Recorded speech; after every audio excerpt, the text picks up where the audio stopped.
Vous avez envie, durant ce temps qui vous est alloué de façon un petit peu obligatoire avec votre enfant, parce que les écoles sont fermées et parce que donc vous êtes auprès de votre enfant, vous avez envie de jouer avec eux, vous avez envie qu'ils jouent et vous avez envie de donner une petite touche de pédagogie et d'apprentissage à ces temps de jeu. Alors, l'enfant doit jouer à des jeux juste pour jouer, pour se divertir, mais il est bon aussi de lui proposer des jeux pour l'aider à apprendre en jouant. C'est toujours plus sympa.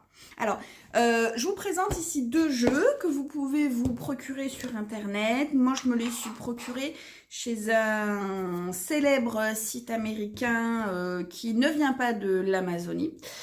Voilà, donc vous pouvez les trouver sur Internet facilement. Alors, le premier, ça s'appelle Alphabet Cookie. Voilà, et le reflet, c'est peut-être pas top. Voilà, c'est un petit seau. Alors, ça s'adresse donc à des enfants, moi je vais dire, à partir de la moyenne section d'école maternelle jusqu'à plus loin. Alors, ce sont des petits cookies en plastique qui représentent des lettres. Hein. Donc c'est sympa à toucher, c'est un peu moelleux, il y a comme du sucre dessus, voilà, donc on peut toucher. Et donc vous avez une petite roue, et chacun son tour, vous allez donc faire tourner la petite roue, et vous allez devoir, alors il y a plusieurs façons de jouer, trouver la lettre. Alors l'enfant dans un premier temps peut céder des couleurs, hein. Par exemple on voit que la lettre B, elle est verte, donc ça va nous aider à la trouver. C'est l'occasion de parler des couleurs, de parler des lettres, de reconnaître les lettres.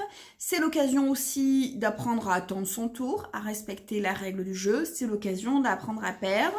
C'est l'occasion de gagner aussi, hein, voilà.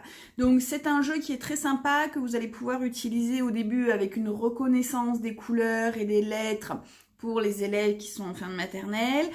Vous allez ensuite pouvoir aménager les règles du jeu un petit peu sur le côté les chiffres et les lettres. À chaque fois vous avez une nouvelle lettre, vous essayez de faire un mot avec pour les plus grands. Donc c'est quelque chose de très sympa, c'est pas très onéreux. Voilà, vous allez pouvoir proposer donc l'alphabet cookie à vos enfants, c'est assez sympa et en plus, voilà, ça va les aider. Concernant l'apprentissage des lettres et tout ce qui est la motricité fine, il y a quelque chose qui est pas mal, voilà, c'est ce kit. Ça s'appelle Playform. Pareil, je l'ai trouvé sur Internet. Donc, le but, c'est que votre enfant, donc vous voyez là, cet enfant absolument radieux sur la photo, on a une carte avec une lettre et il a recouvert la lettre par les petites billes pour former les lettres. C'est-à-dire que quand l'enfant va pétrir les petites billes qui se collent pour former la lettre, il touche, il perçoit. C'est une autre forme d'apprentissage de l'alphabet, des lettres, voilà, par le côté sensoriel. Donc vous avez donc d'abord différents bacs avec, donc ce sont des billes de polystyrène. Et elles sont colorées et en fait elles se... Vous voyez, on peut les modeler. Voilà. Ça ne s'éparpille pas partout, ça ne va pas voler dans votre salon.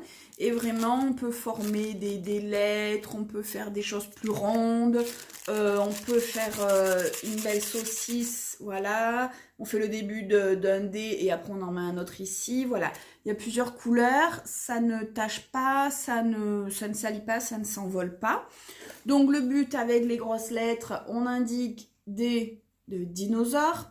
On doit d'abord faire ce côté de la lettre, ensuite celui-ci. Et l'enfant donc va devoir venir poser voilà, ce qu'il a préparé.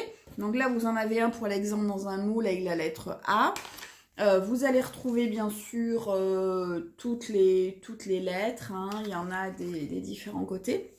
Et l'enfant, ce qui est bien, voilà, c'est qu'avec les différentes sortes de pâtes à billes, avec des couleurs différentes, il va pouvoir, eh bien déjà c'est assez ludique, moi je trouve ça assez hypnotique, hein, de malaxer, alors c'est magique, regardez, de malaxer ceci, en plus voilà, on peut faire ça un peu côté pâte à modeler, on fait un escargot et autres, mais le but c'est quand même de former des lettres pour avoir une expérience kinésique, donc avec les mains en rapport avec l'apprentissage des lettres et de l'écriture.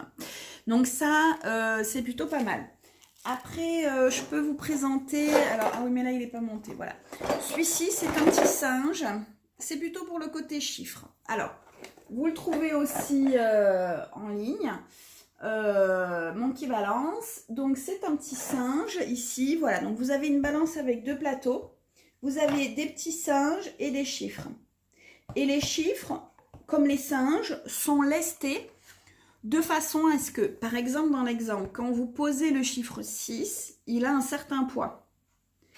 Sur la balance, quand vous allez poser 6 Ouistiti, ça va correspondre au poids du petit chiffre 6. Donc l'enfant verra de lui-même s'il y a égalité ou pas.